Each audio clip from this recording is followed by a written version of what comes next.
When you imagine the future, what do you see? Tech experts see cars that drive themselves. Who's designing this future? And what does it mean for you and I?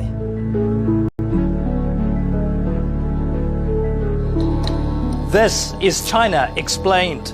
Self-driving cars are not science fiction. Several countries are testing this tech. China, the US, France, and Germany, for example. Right now, each country is in a pilot phase, looking to draw up its own master plan. And China may provide a blueprint because it's conducting what could be the largest self-driving experiment on the planet. China has issued at least 16,000 licenses for self-driving cars. In some cases, they're sharing the same roads as human drivers. The number of vehicles has been climbing for years, but demand really spiked in the summer of 2024. Self-driving taxis now operate in nearly 20 Chinese cities. Tech giant Baidu launched its Apollo Go service, in Chinese Luobo Kuaipao, in 2020. 4 years later, it had clocked more than 7 million rides. Not bad, considering it could only operate in certain parts of each city. Baidu is now planning to offer its services in 100 cities by 2030. Meanwhile, other robo-taxi services are emerging. Companies like WeRide and Pony.ai, to name just a few. Electric vehicle manufacturers are also looking to use self-driving tech in future models. The self-driving sector is revving up. But how do these cars even work?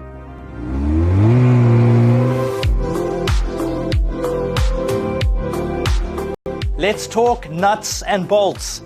There are different levels of self-driving. These levels are supposed to help navigate the path to complete automation. Here's the lowdown. The driver does pretty much all the work from level 0 to level 2. With level 3, the car can drive itself. At times, you won't even need to keep your eyes on the road.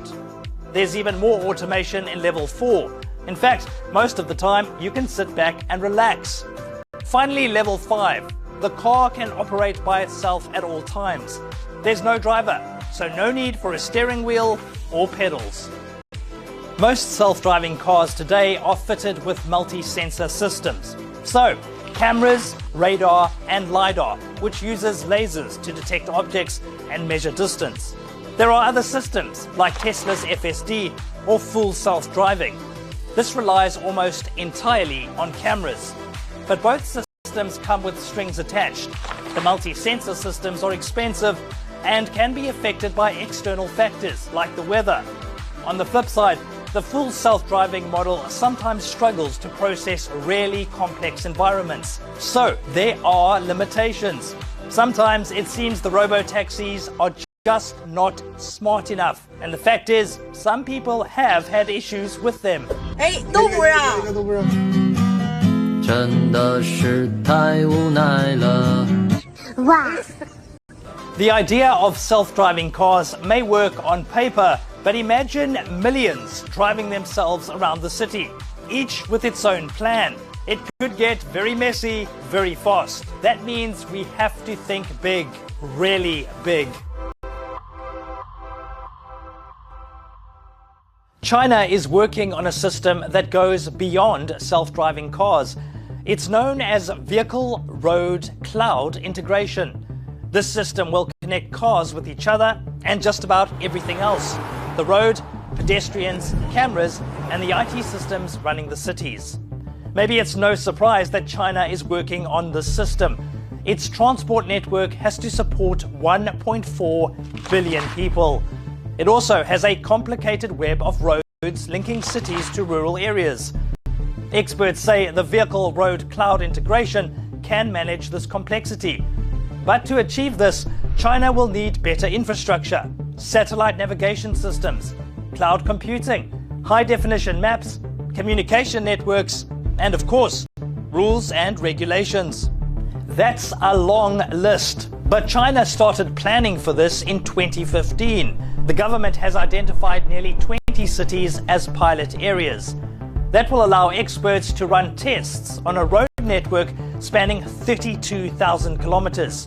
For context, the entire circumference of the Earth is 40,000 kilometers. So yeah, they aren't cutting corners. But seriously, the results could have major implications, paving the way for smart cities. In these cities, live data shapes our movements, helping people get around quickly and safely. And smart cities look set to boost China's economy. The China Society of Automotive Engineers says these intelligent transport networks should add infrastructure worth $370 billion by 2030. It may sound super impressive, but it won't mean much if people don't trust the tech.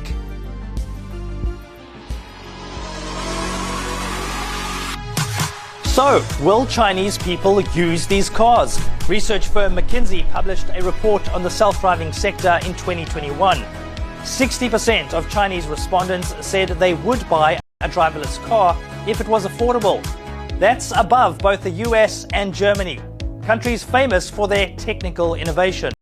Let's be clear, China has faced its share of obstacles on its road to a self-driving future. Taxi drivers in Wuhan have said they're worried that robo-taxis will steal their jobs. The cars have also been involved in accidents. That hasn't helped their reputations. Traffic regulations are also designed mostly for human drivers, making it tricky to enforce the rules when there's no one in the driver's seat. But the surge in demand for robo-taxis in 2024 suggests people are getting more comfortable with these vehicles. Officials are also looking for ways to build trust.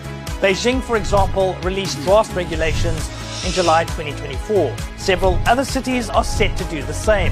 All of that suggests China is unlikely to make a U-turn on its policy.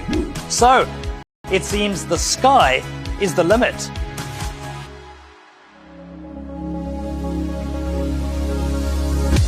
Well, actually, no. The sky is the target. China is also trying to develop so-called air taxis. These are unmanned aircraft that take off without a runway. They could transport everything from pineapples to people, and they could do it super fast. Chinese firm Autoflight completed a test flight in early 2024, sending its aircraft from Shenzhen to Zhuhai. That trip takes at least 2 hours by car. This flight was just 20 minutes.